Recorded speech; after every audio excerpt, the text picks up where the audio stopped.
So welcome back guys to another SCPH replay, and this is game number 2 in our best of 3 between eXoDaSh and Cypem. And I say best of 3 loosely. This can go for 3-0, this can be whatever.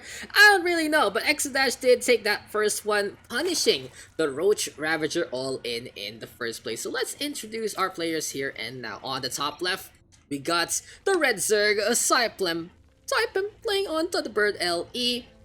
Lalabas na niyan buong lakas. And yeah, the funny chat happening in these customs, in these friendly matches to say the least. Here at the bottom right though, we are gonna have eXoDaSh playing this blue Protoss instead. And yes, Dash happy about his win, that's for sure. And he's gonna do the same thing yet again. Wall on the outside, wants to be protective of his second base here on Thunderbird. It is quite a big map to actually transition all the way to the other side. It takes like 40 seconds or something to get all the way to that main. Anyway, eXoDaSh right now being a pest yet again, looking to hit these drones, but oh, the drones looking for revenge! And the probe deciding, okay, time to get on out. Nope! Wants to be a bother yet again. This is like your little brother that will not let up, that's for sure. And Cypem's like, fine, if you're gonna bother this drone, I'm gonna get the other one to turn into a building instead. But oh, Cypem has to be careful, doesn't want to lose a drone to a lowly probe. At the same time though, here we go with the hatchery here and now for Cypem.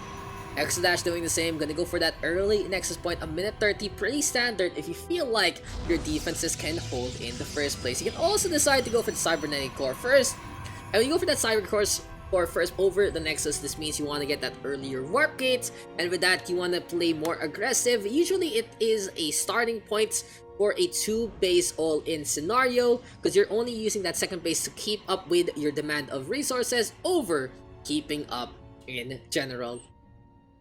Anyway though, yes, as I was saying about the cyber core, it's really interesting. You build the cyber core, you get the warp gate from it, but then what else does it give? It gives you the air upgrades instead. So it's like, okay, it has it always been that way?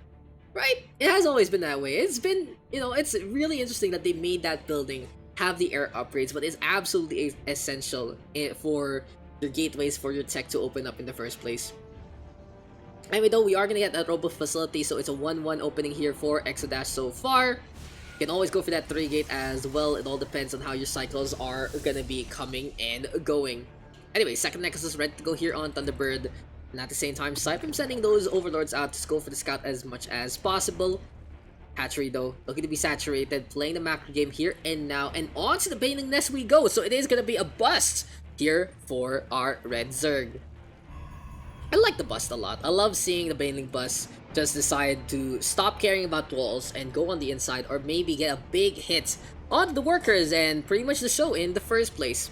Still though, we are gonna get metabolic boost here and now, very essential to get those links as well as those soon to become Banes in position in the first place. Good surrounds there, and Dash gonna do the same. Okay, I remember I kept saying, okay, Dash loves going to Blink Stalker. Is this a new one? We saw a while ago he was just decisive with a good mix of units. So was this a precursor? Since this is an older replay, no more Blink Stalker, just keep building immortals, just win, just go starting. Start, immortal, and more immortals, right? Can't go wrong with that. Anyway, those shield batteries are coming online here now for eXoDaSh. He's gonna plug that hole actually. Looking to play the defensive, doesn't want to go for a third base, but at the same time, Cypem having the right combination, right composition to deal with this. Gonna go for the banelings here and now. The eggs crackling along, and seems like as soon as they hatch, it might be the pressure here being applied onto eXoDaSh.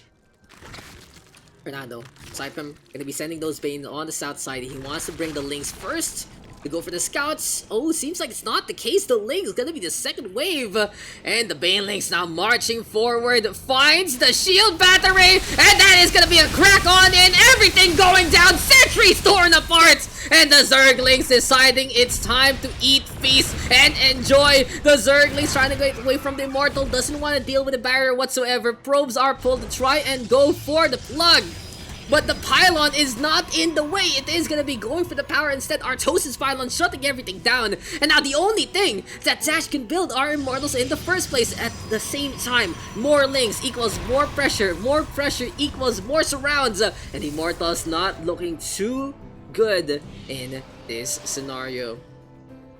For Dash might be a good time to actually try and rush a Robo Bay out, but he does need that minerals and gas to keep building units in the first place. Chrono boosting these warp gates as well to get more cycles, and yet again another sentry in position. That's a lot of gas invested though by Dash, and they went all to smithereens. This is so dangerous right here, right now for our blue Protoss. What is Cypem doing behind this? Gonna go for the Carapace, a lot more affordable in this patch. Baneling Nest ready to go still. We are gonna go for Lair Check, maybe to get those roly-poly olies going around. He even has a drone! And what is Cypem planning in this scenario? This is very exciting. This is actually a little at the edge of your seats kind of scenario, as the Zerg is really looking to set up for the killing blow. At the same time though, eXoDaSh realizing he needs to have more production for these units, gonna be building gateways up on top. In the meantime though, Zerglings looking around as much as possible. Do you see, is this still in the game? It's not, Thunderbird's not even in the ladder anymore, right? So, doesn't really matter in the first place.